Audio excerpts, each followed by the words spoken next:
Entretien Obama-Abbas demain à Washington, considéré comme crucial pour l'avenir des négociations de paix israélo-palestinienne. La question de la reconnaissance d'Israël comme État juif est toujours en suspens.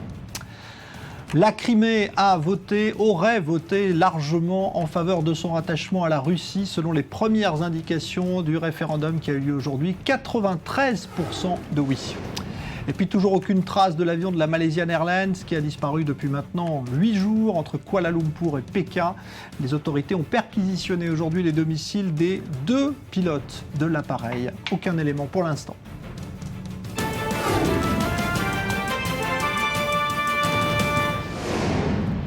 On revient donc sur l'actualité du soir dans le débat du Grand Direct et donc ce référendum pour le rattachement de la Crimée à la Russie. On s'y attendait.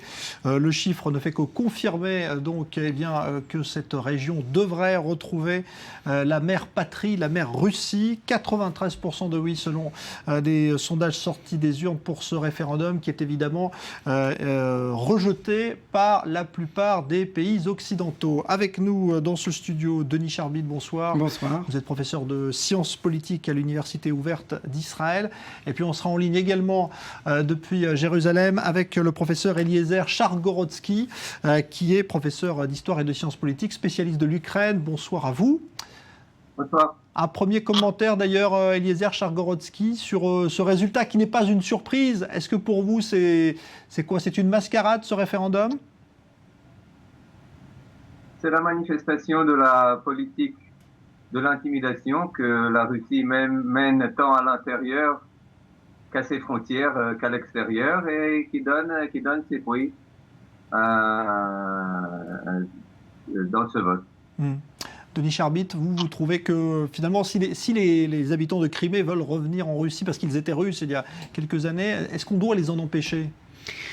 Disons que là, il y a vraiment la manifestation d'une contradiction entre le principe qu'on appelle celui de l'autodétermination et qui tend effectivement à demander aux habitants s'ils veulent, oui ou non, se rattacher à tel pays dont ils font partie ou à tel autre parti qui se trouve à ses côtés, à ses portes, mais en contradiction donc entre ce principe d'autodétermination et le principe de l'intangibilité des frontières.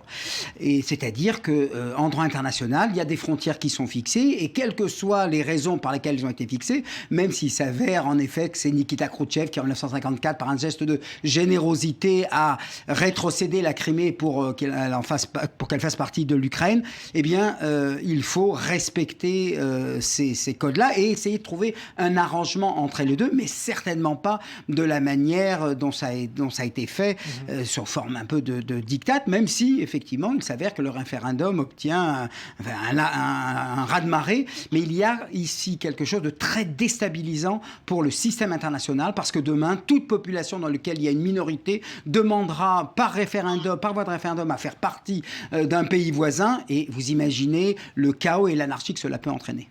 Alors justement, la Russie avait dit qu'elle respecterait le résultat des urnes, mais enfin on peut imaginer qu'ils s'attendaient à ce que ça ait lieu. Les sanctions, pour l'instant, les menaces de sanctions ne semblent pas intimider Vladimir Poutine. Vous pensez qu'il y a un moyen de faire pression vraiment sur la Russie là ce soir ?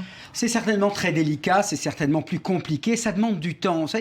Moi, je me méfie de cette idée comme quoi pour manifester sa réprobation, sa contestation d'une situation donnée, il faille tout de suite mobiliser les chars. Ça peut prendre du temps. Je rappellerai, prenons un exemple que tout le monde a en mémoire, celui de l'invasion du Koweït par l'Irak. C'était en août 90, c'est en janvier 91 que l'ultimatum a cédé et que la première guerre du Golfe a commencé. Ça a pris quand même 6-7 mois. Donc, je ne suis pas en train de dire que dans 6-7 mois, on se retrouvera dans une situation identique, mais ce que je veux dire, c'est que l'idée de prendre des mesures contre un État, et à plus forte raison quand c'est une grande puissance, exige du temps, de la réflexion, de la concertation. Alors, c'est vrai, ça fait très mauvais effet. On a l'impression qu'il y a de la timidité, on trouve tout le monde un peu timoré, Obama n'est pas Bush, etc., etc.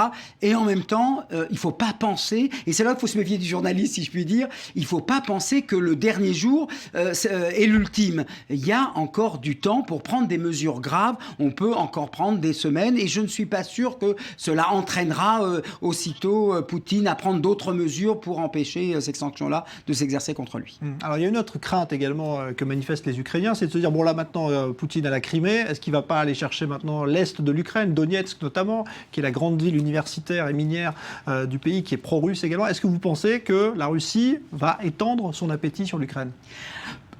On ne sait pas. Je dirais que vraiment tout l'art ou toute la science de Poutine, c'est de bien cacher son jeu, de ne pas laisser comprendre est-ce qu'il s'arrêtera avec la Crimée, est-ce qu'il va continuer. Il est évident de toute façon que le geste là qui a été fait aura des répercussions sur l'ensemble des pays voisins et je pense de ce point de vue-là que c'est là où un avertissement américano-européen est important, même s'il prend du temps pour se mettre en place, parce que effectivement aujourd'hui, c'est toute la région, tous les pays voisins de la Russie qui sont dans un état d'instabilité que l'on peut comprendre face à la situation et à la rapidité. Regardez, en moins de 15 jours, 3 semaines, tout a été fait. Ouais, la Douma d'ailleurs devrait voter vendredi, donc l'acceptation finalement de la volonté du Parlement de Crimée. Donc tout ça peut aller très vite, la Crimée peut redevenir russe.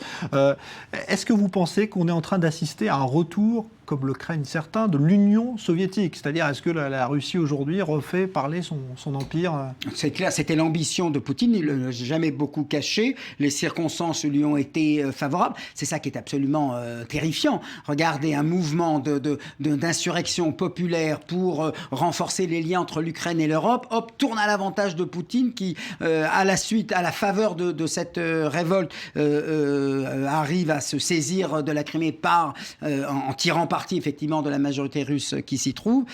Donc c'est vrai qu'il y a ici des risques sérieux, calculés, et c'est clair qu'on sent bien que Poutine a une seule volonté, c'est de redonner à la Russie l'ambition et le prestige qu'avait l'Union soviétique à l'époque communiste, si ce n'est qu'on sait comment ça a terminé. Et en ce sens, je ne suis pas aussi pessimiste que beaucoup d'entre nous, en sachant très bien que ces déclarations, nous sommes en Crimée parce que nous avons été appelés par le peuple, etc., tout ça, ça ne trompe pas, et un beau jour, ça se retournera contre Poutine. Alors, Eliezer Chargorodski en ligne avec nous depuis Jérusalem.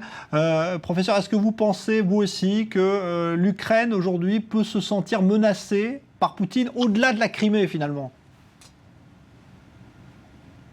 Bien entendu, mais je pense qu'il faut atténuer un peu ces dires. C'est-à-dire, d'un côté, l'intervention de Poutine en Crimée a uni l'Ukraine, a uni tant l'Est que l'Ouest de l'Ukraine. Maintenant, c'est un peuple qui est beaucoup plus peuple qu'il y a 3 semaines. Et même à l'Est, les gens, à l'Est de l'Ukraine, les gens se disent aujourd'hui beaucoup plus ukrainiens que slavophiles, russophiles, etc. Ça, c'est une chose. Deuxième chose que je voudrais révéler, c'est que Poutine, on le dit irrationnel, mais il faut savoir qu'il agit dans une rationalité qui n'est pas une rationalité occidentale, et que l'Occident ne comprend pas véritablement bien. C'est-à-dire qu'il agit dans une rationalité de détermination. Il sent que l'Occident, et tout premièrement celui qui devrait se tenir à sa tête, les États-Unis, sont faibles. Tout ce qu'ils disent, concertons-nous, pensons, essayons d'atténuer les dommages, etc., tout cela est perçu en Russie comme un signe de faiblesse, un manque de détermination et presque une invitation à continuer sans avancer. Alors qu'il faut savoir que véritablement la Russie n'est pas assez forte, n'est pas tellement forte, et je sais véritablement pas si elle a les moyens de ses ambitions. C'est-à-dire que pour l'Occident, je pense que là, la comparaison avec le Koweït, elle est très relative, parce qu'il n'y a pas besoin, l'Occident, s'il le voulait véritablement, n'avait même pas besoin de mobiliser ses armes.